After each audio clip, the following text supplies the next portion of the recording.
Well, hello and welcome to everybody who's watching this on Catch Up. I'm Claire Bottle, the Chief Executive of the UK Warehousing Association, and we're really pleased to be working on this series of bite-sized seminars with our partners, Aaron's. In a moment, I'll hand you over to Layla Barke-Jones from Aaron's, and she's also going to be in conversation with Nick Toms from Appleton, talking about insurance. So without further ado, over to you, Layla. Thank you. Thank you, Claire. As Claire says, I'm Layla Barke-Jones, Senior Associate Solicitor at Aaron & Partners, and I specialise in warehousing and logistics law. And I'm really grateful for the opportunity today to talk to you about warehouse keepers' liability and the interaction with insurance. I am going to be joined today by Nick. Nick, would you just like to introduce yourself?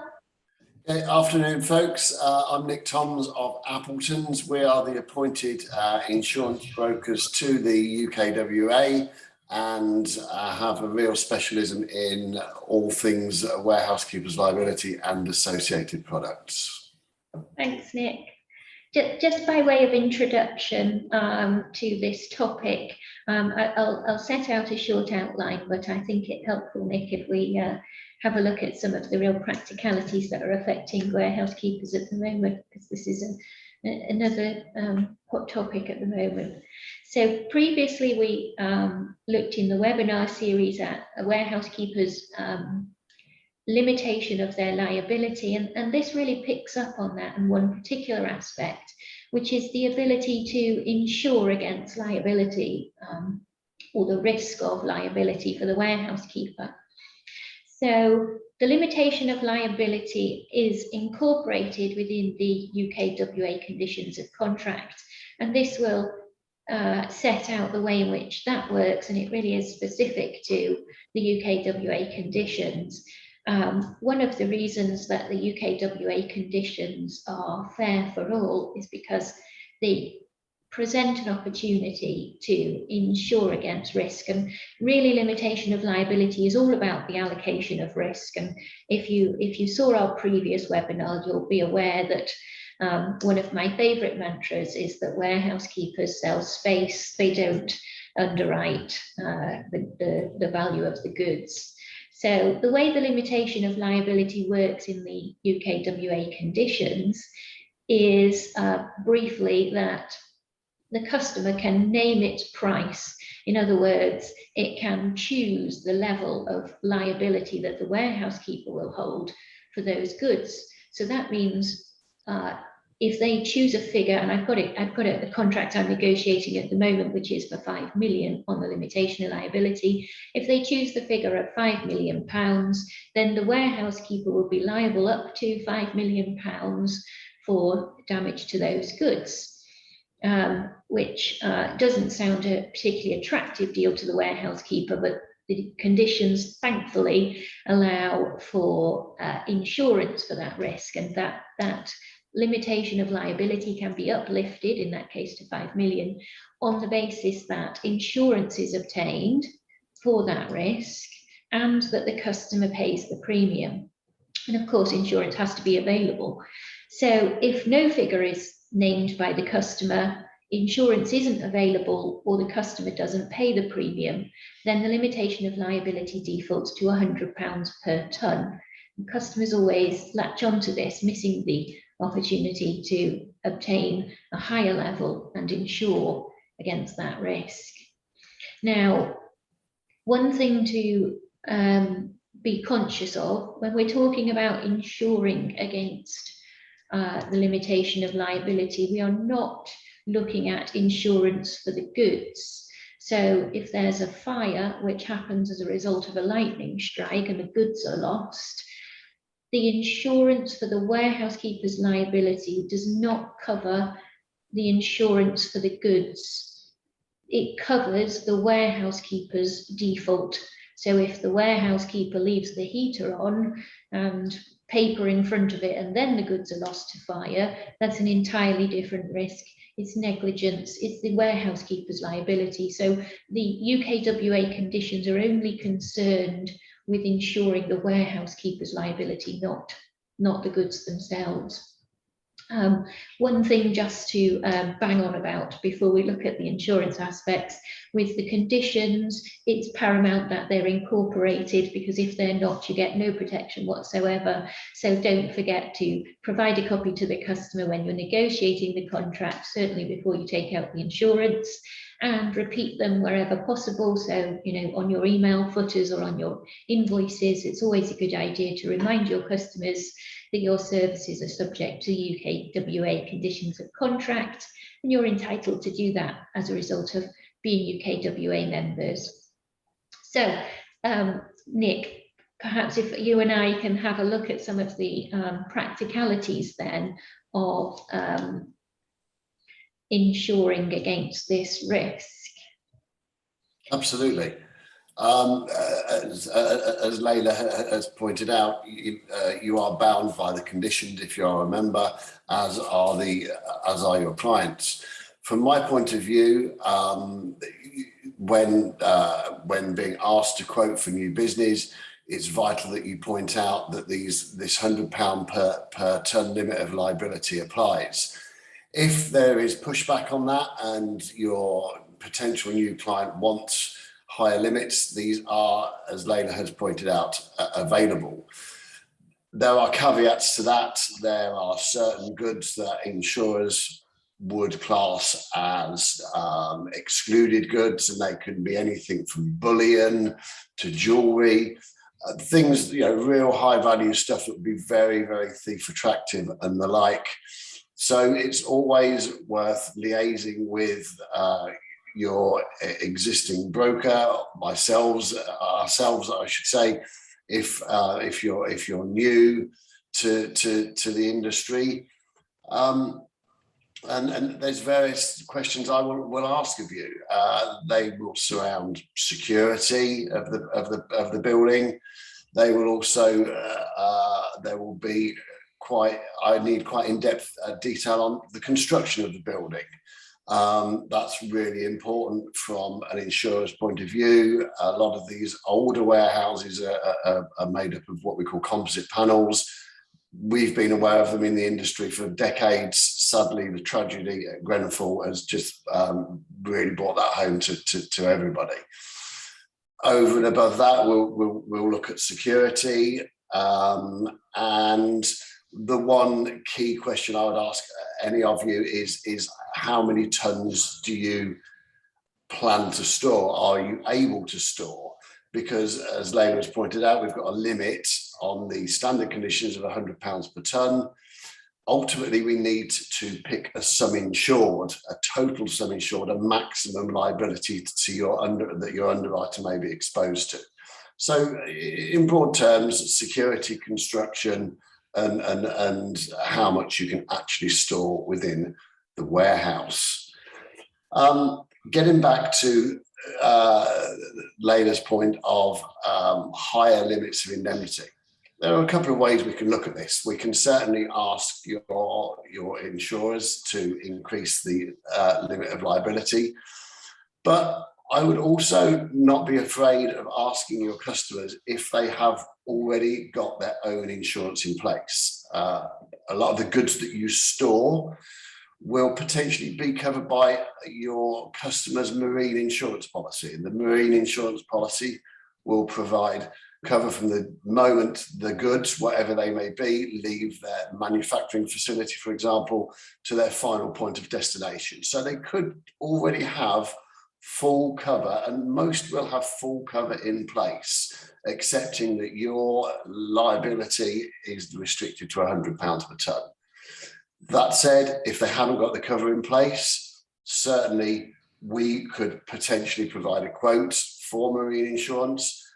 I have to add at this point, you as a member of the UKWA are not able to provide a marine insurance policy in your name for them. You have no insurable interest. So they would have to provide that either via their own broker, via me, however that they want to do it. Very easily arranged. As I say, I caveat that with other than very, very high value or dangerous goods. but it's certainly something you shouldn't be worried about asking your potential new customer, have they got their own marine insurance? A lot of them will. I think from my point of view, that's a sort of a broad brush coverage of what I need and what's available. We're always here to answer anybody's questions. And if I missed anything later, I think that gives us a broad idea of what's required. Yeah, that's really helpful. Thanks, Nick. So the process, I mean, this is in, we should say this is in addition to the normal insurance that a warehouse keeper will have, which will often, I mean, a lot of policies I've seen actually refer to UKWA conditions, actually, even when they don't know if the warehouse keeper's a member, because it's fairly standard in the industry now that UKWA conditions are really a gold standard, I suppose, for warehouse keepers, and a lot of general policies will refer to those conditions, and the general policy that the warehouse keeper has will say, you know, you're covered in accordance with UKWA conditions, and what you're talking about is an additional policy which is negotiated as part of a new customer, and as you say, there's some exclusions, and where those exclusions apply, it defaults back to the £100 per tonne. But you know, the customer always has the option to obtain their own insurance, which actually is probably more appropriate, isn't it? Because you know, they don't have to then find liability on the part of the warehouse keeper. And I think that's a really, really vital point to stress, that you've joined the UKWA, and one of the key benefits of joining the UKWA is to utilise those conditions to protect your liability. I've been doing this for 30 years. I know I don't look that old, but over the years I have had clients that have taken on warehouse keepers, hauliers have taken on full responsibility cover on behalf of their clients. And bizarrely, when there's an issue, it's never with the haulier, it's never with people who've taken the goods from the warehouse and moved them to the next point of destination. It always seems to come back to, oh, it was in your warehouse, we've got insurance, we'll claim on your policy. So I really cannot stress enough, if you know, you should avoid insuring your clients' goods where possible. It's not something that can't be done, and it can be done, and if it's a real deal breaker, there are solutions. But you've joined the UKWA for good reason, and in most circumstances you should utilise the conditions. They are really there to protect you and stop abuse of your insurance policy where you are providing full cover. And when a member does take out a separate policy because their customers requested it, so say for example the case I'm working on at the moment where the customer says we want £5 million worth of cover for any of your faults, where they take out that policy, and as you say, there'll be various questions, you'll have a premium, as I mentioned, the customer will pay the premium. Does the policy automatically get renewed, or do you have to renegotiate a new policy every 12 months? How does that work? So we would, it depends, okay? So you may have a scenario where a customer doesn't generally require cover for full value, but on a specific contract of high value goods, they want full value cover. And it may only be for 6 or 8 months, in which case we would arrange a policy for that 6 or 8 month period. Generally, any insurance's premiums are based on turnover. So as the warehouse keeper, you would come to myself and say, right, Nick, we need to insure this for £1 million. My first question will be, what will the turnover be? And that gives us an idea of what's coming in and out of the warehouse. You know, marine insurance is based on turnover.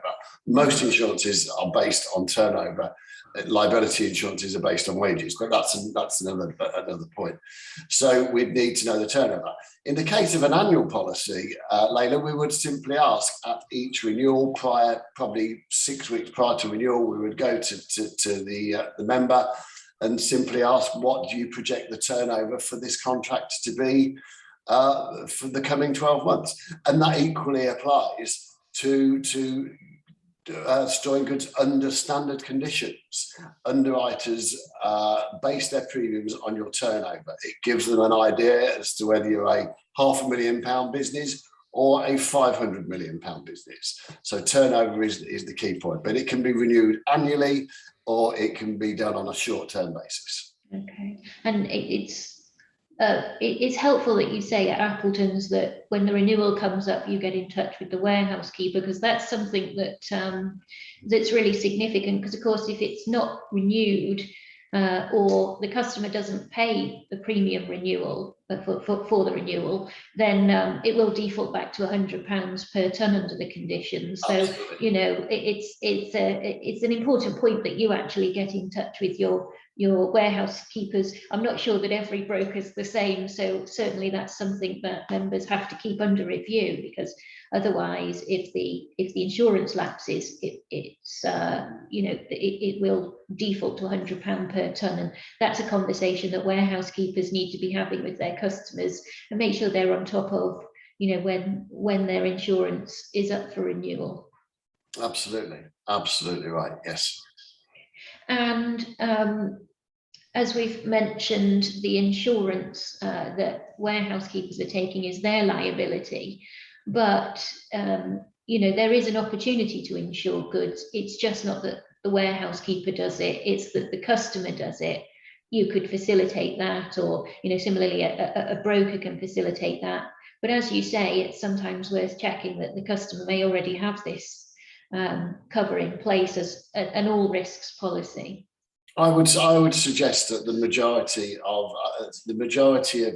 sites that I visited, I would hazard a guess that 80 to 90% of the goods stored in those warehouses are insured on a marine insurance basis. You know, these guys tend to have fairly high values, substantially more than £100 per tonne, and they want to know that the goods are fully insured regardless of any eventuality. They don't want a dispute where it's insured under a member's policy and something happens, there's damage, there's a shortage following a stock check. These are things, you know, stock check shortages are excluded. So where with a marine insurance, there will be no exclusion. They are covered for loss or damage, whatever the situation.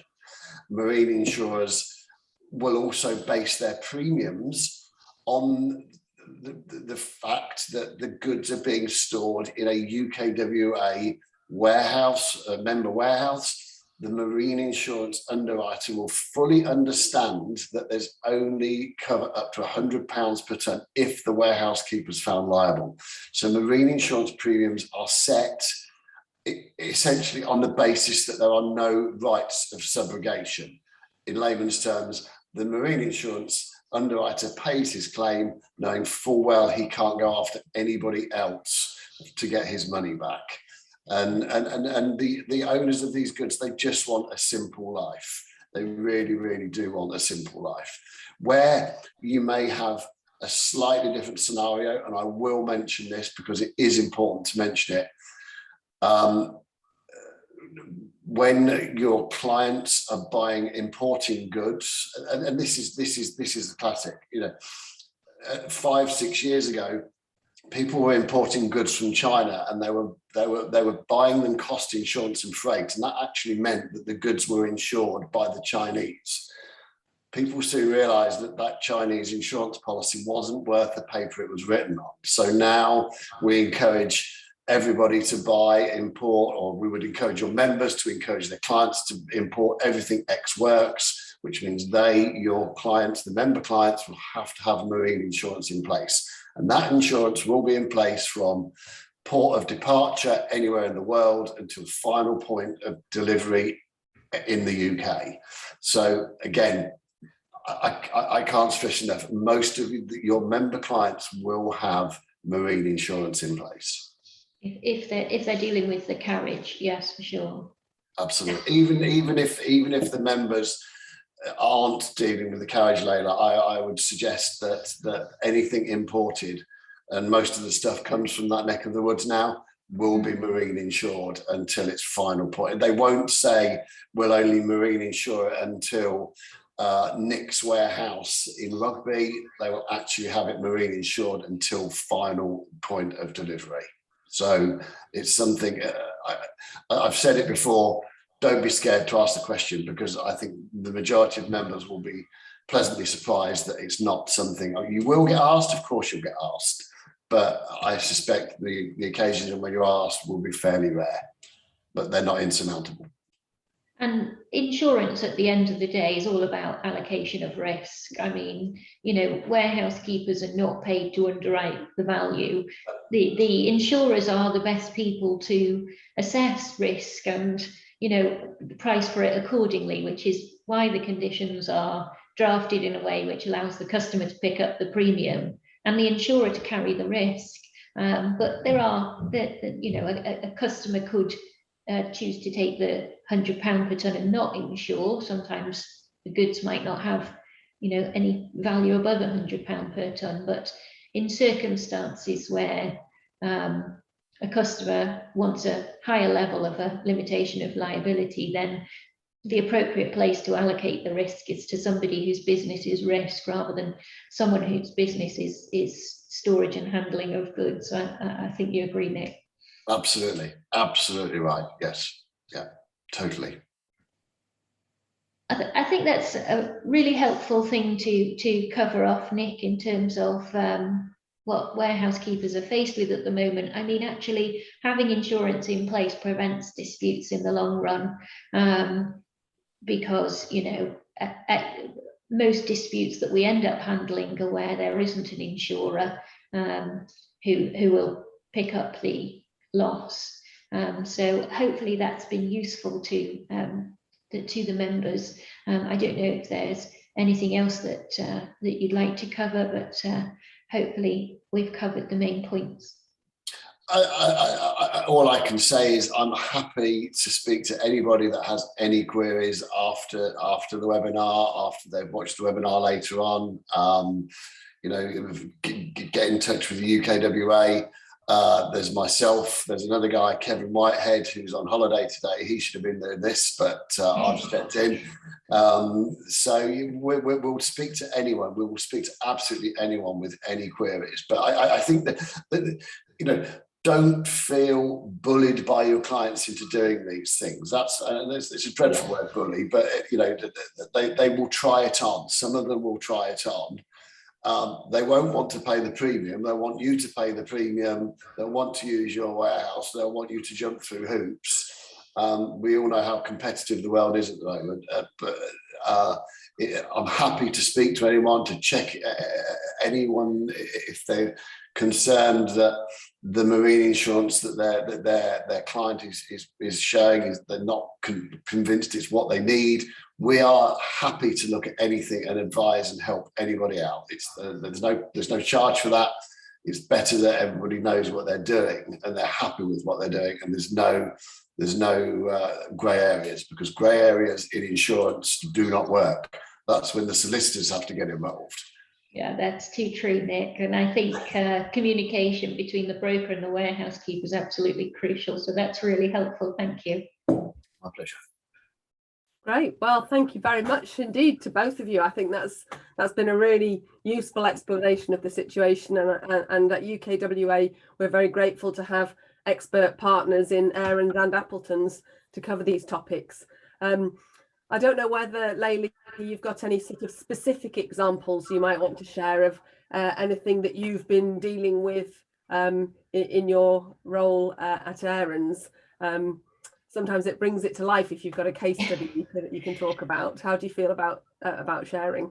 Well, I won't share anything I'm dealing with, because obviously client confidentiality is paramount for lawyers. But there was a case a good few years ago now of alcohol that went missing on the docks in Liverpool, and there was a long legal dispute about you know, whose terms applied and whose liability it was. And the case, I believe, went to Court of Appeal, and it's it's a case that we often cite about how important it is to incorporate your conditions, but it does give rise to the point that had the customer had insurance, actually the whole case would never have happened. And I don't doubt that the thousands, tens of thousands, possibly even up to 100,000 spent on legal fees would have been avoided in arguing over what was not a very significant consignment of whiskey if insurance had been taken out at the appropriate time, because actually if the customer had cover for their goods, I don't think there would be such an issue over whose conditions applied. What they really want is to cover off their loss. So I think that should serve as a cautionary tale as to how important it is to have insurance. Not doing myself out of a job because, you know, the things that come to us are where there isn't insurance, but it really is, you know, it's so worthwhile investing at the start to have that cover, because what customers actually care about is being able to cover off their loss. They don't care so much as to whose fault it is, and if insurance is in place, that's the correct allocation of risk, rather than between warehouse keepers and customers. So I'd love to give you some more relevant examples from my own experience. We do have plenty, sadly, but as you'll appreciate, that's something which is confidential to clients. If I can just interject very quickly, to just so the members have an idea.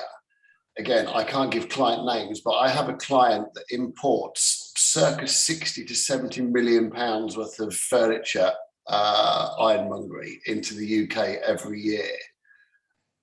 It's insured on a full value basis, and the premium is under £15,000 per year for 70 million pounds worth of imports. It fascinates me how marine underwriters make any money at all, because it is, as I say, I've been doing this for 30 years. Marine insurance versus the value at risk is absolutely beans. Yet somehow marine insurers make a lot of money. I suspect it's the economies of scale. If you think of the number of ships, you know, bumbling around the world at any one time. But I can't reiterate enough, marine insurance is not expensive for, I would hasten to add, the majority of goods. You know, ships full of diamonds, I'm sure, are quite expensive to insure. But, you know, yes, this one particular client, 70 million pounds worth of imports, costing under 15,000 per year to insure fully. So, it's not, you know, don't be scared of pointing them down the marine insurance route. It's worthwhile. May I ask a question before we sort of wrap up? I just wondered whether insurers, you mentioned that most policies reference the UKWA terms and conditions. I just wondered whether an insurer would look favourably on insuring a customer who is saying, I am storing my goods with a UKWA member. Does it work like that? With the premium, could we say the premium is better if the customer can say it's a UKWA member they're using? As in your customer, Imogen, no. In a nutshell, if the marine under, okay, so are you asking, does the UKWA membership bring gravitas to you as a member? No, does it? If we're saying to a customer, yes, we want you to insure, etc., but if you say that you're insuring and you're storing your goods with a UKWA member, because those UKWA conditions are widely recognised, will that afford them a better premium? No, it won't, because that underwriter is still taking on the full risk over and above the £100 per tonne that your UKWA. What you've got to, the thing that will influence the premium will be your own facility. Is it super secure? Is it super modern? Sprinklers, things like that.